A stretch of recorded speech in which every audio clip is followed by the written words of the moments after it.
Back inside the CitrusTV studios for another edition of Cuse Countdown, getting you set for the Orange and Minnesota on Saturday night with Ben Peck, Darius Joshua. I'm John Nolan. Glad to have you on board. And guys, Syracuse finally got that W again against Stony Brook. First win in 11 months. More on that later. But should Orange fans feel happy after that win? After all, they were losing at halftime to an FCS team.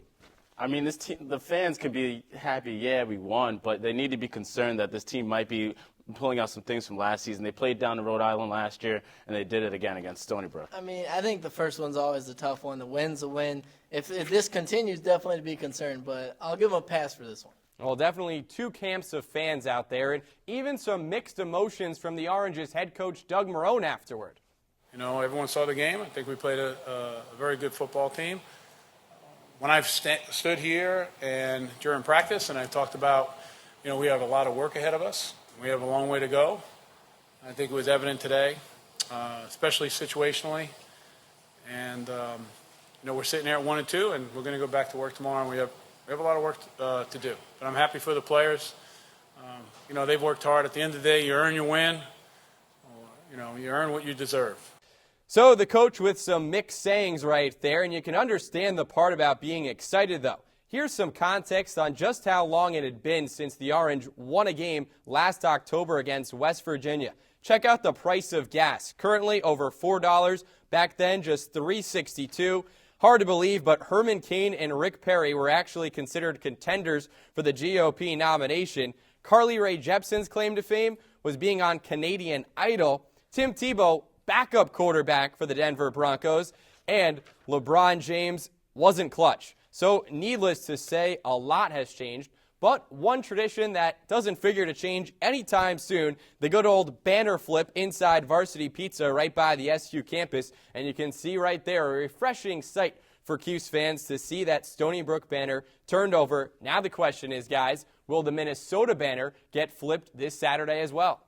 You know, I think it will eventually. I think that Nassib and the rest of the team will put together a full game, get the offense started early, and really punch Minnesota right in the mouth. It'll be a dogfight, and they'll have to earn it, but I think the SU offense has enough to match up against the Minnesota offense, especially missing Marquise Gray. All right, well, we're going to go more into some matchups right now. And first off, how about the Syracuse offensive line still without starting left tackle Justin Pugh for at least one more game against this Minnesota pass rush that has a few impressive players? You know, and the offensive line has been good without Justin Pugh, but they only allowed 3 sacks. But I still think that the Minnesota pass rush is going to be strong. They're 15th in the nation in sacks this season. They have 8 already this year, and two of their starters on the defensive line are top 2 in the Big Ten in sacks. D.L. Wilhite has 3.5 sacks and leads the Big Ten, and then Rashid Hageman has 3 sacks of his own. So I think that Nassib is going to be under a lot of pressure come Saturday. Yeah, 2 good groups, 8 sacks, 4 Minnesota, as you mentioned, 3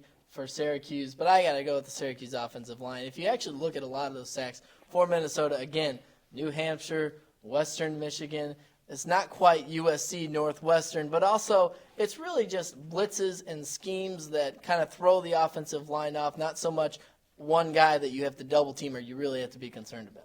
Well, Ryan Nassib would tell you the credit for his astounding success so far this year really all goes back to the pretty impressive play of the offensive line at this point. How about on the other side of the ball now, the Syracuse secondary against Minnesota's passing game?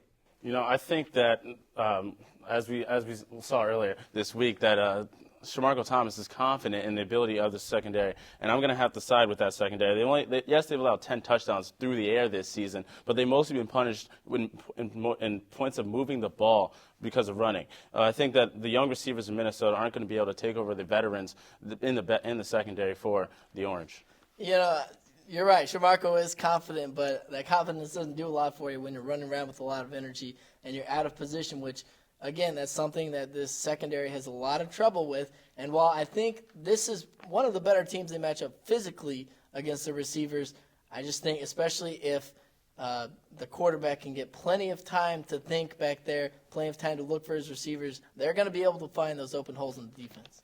Well, the Orange's secondary did have some trouble keeping up with USC's wide receivers, but then again, who can keep up with USC's wide receivers. You can keep up with the Syracuse-Minnesota game by following at CitrusTV Sports on Twitter. You can also have a chance to have your tweets read on our show if you tweet at Cuse Countdown. And, of course, for the most comprehensive coverage of Syracuse sports, you're going to want to check out sportsblog.citrustv.net. Well, that does it for this webisode of Cuse Countdown. For Ben Peck and Darius Joshua, I'm Nolan. Thanks for watching. See you next time.